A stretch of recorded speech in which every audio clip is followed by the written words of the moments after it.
So this is what it generally means when I use the words self-realization or realize yourself. It's to realize self with capital S, which is the presence that never leaves you. The beingness itself that constitutes that is the substratum of every other experience you've ever had. How to deepen in that? Well, there's no other way but to apply this shift in focus over and over and over and over and over again. Now, why do many of you perhaps not apply that? Or us, I could say us. Why do many of us not apply that? It's because we don't see the value in it, and so we tend to have to suffer a little more until we start to see its value. That's one way of coming back to the value of it. But we will always naturally practice or apply ourselves to apply and dedicate our consciousness to whatever in that moment seems to benefit us the most. So it's not a matter of discipline.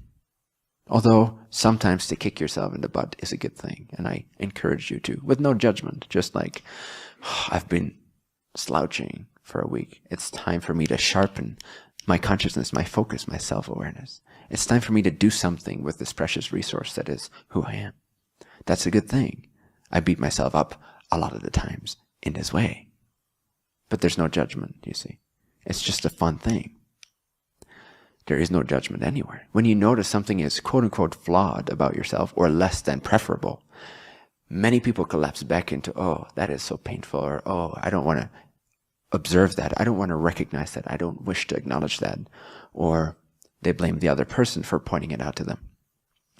But there is a far more constructive way to deal with feedback, whether that's feedback from your own observations, from your own stumbling upon your experiences, stumbling over your experiences and feeling less than preferable, less than optimal, or whether someone else points out that you have been kind of lazy the past week in a certain way, or that you have been this or that.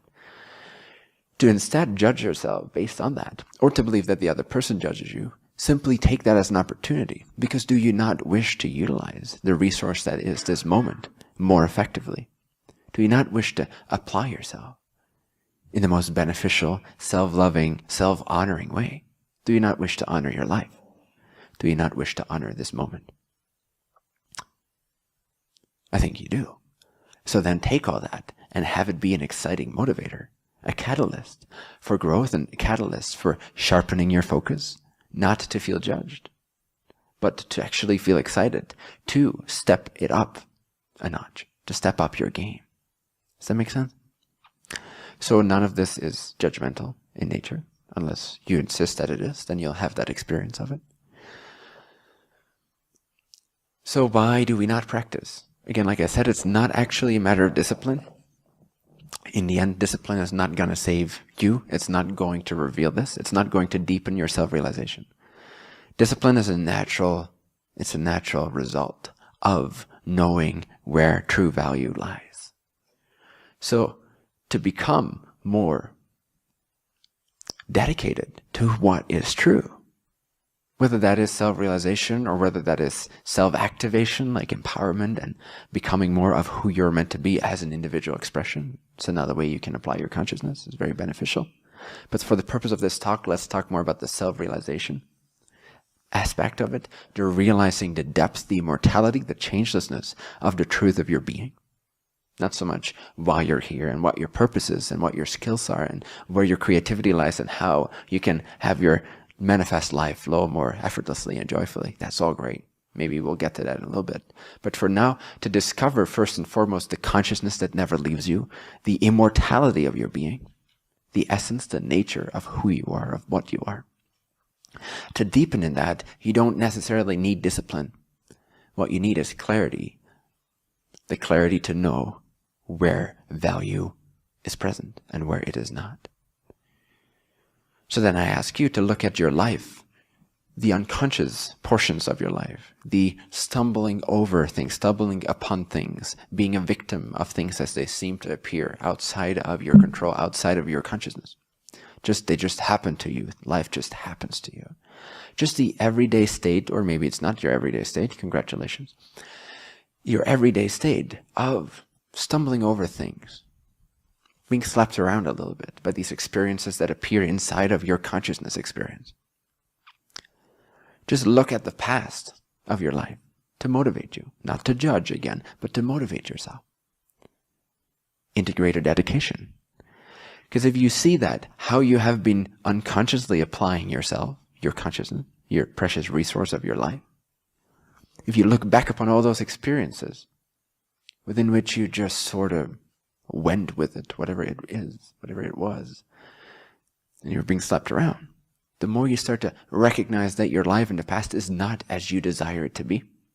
It's not of the level of clarity and consciousness and precision and joy and bliss and happiness and love that you desire to spend the majority of your consciousness time in. Then let that be the motivator. Let that show you that that's not where the value lies for you. The value lies in coming to greater clarity as to what is true, who you are, the fact that you're immortal. Who here enjoys their fear of death? Is it something that you would like to have more of? Would you like to be more afraid of dying? Would you like to be more afraid of death in whatever form? Whether it's a personal death, a mental death, an emotional death, a relational death, the absence of things that you like in your life, a lack of loved ones, a lack of money, a lack of joy, a lack of passion, a lack of clarity. That's all fear of death in a sense. Do you want more of that fear? If you look back upon your life and you see that you're an afraid entity. You're an afraid expression of infinity. Does that inspire you to become more of that? Or does it inspire you to transform that, to change that somehow? You see what I'm getting at? That you can utilize your awareness of your past unconscious experiences or your less than preferable experiences to sharpen your dedication so you don't need discipline. You're committed. You're naturally dedicated to apply yourself to what seems to be the most valuable. And if you fear to remain in fear for the rest of your life, that's a great motivating dedication to actually apply your consciousness to discovering that you're not something that can die. This is just one example. There's many reasons to realize what you are. There's many benefits to self-realization. But you have to want them. You have to see the value in it. And you have to be fed up with your life as it was or is. And it's not judgment. There's no judgment in that. It's just natural spiritual evolution. It's the evolution of consciousness, learning about its experience of itself, learning what is and is out of alignment, what is in alignment and out of alignment, what resonates, what does not resonate. And to see, based on your past experiences, that there's so much in there that you would totally like to transform. You would like to step it up a notch. You would like to step up your game. You would like to become more conscious of who it is you truly are, of what it is you truly are, of the fact that you are eternal, the fact that you are limitless, the fact that you are an expression of infinity, the fact that you are unconditionally loved. How many of you wish to continue to believe they're not loved? Anyone? Is that an enjoyable state to be in? Does that resonate? Does that excite you? If so, congratulations. I'm assuming that for most of you the answer is no. So if you see that for most of your life you just unconsciously have believed that you're not worthy, you're not lovable, you're lacking all these things. You cannot just feel good. You cannot just be the universe. You cannot just be at one with your godlike self. You're not allowed to. That would be sinful. That would be arrogant. That would be unworthy. You're unworthy of all that. Do you wish to continue to experience yourself in that way, unconsciously? Or can that also motivate you to sharpen your focus and to naturally become more dedicated to discover that there is no lack, that you are one with the universe, that you are at the heart of your being the creator itself, infinity itself, and that everything about you that is form, that is manifest, is simply a unique expression infinitely worthy of unconditional love, and it is unconditionally loved. And it is eternal. It transcends death and life. Do you wish to experience yourself more like that on a daily basis? If not, that's still fine. Keep on trucking as you have been trucking, as you have been doing.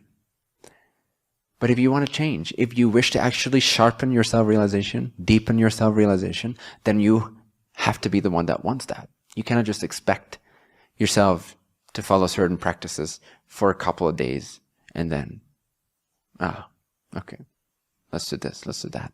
You can do everything you want to do. You can go to movies, you can distract yourself. That's all beautiful. Thanks.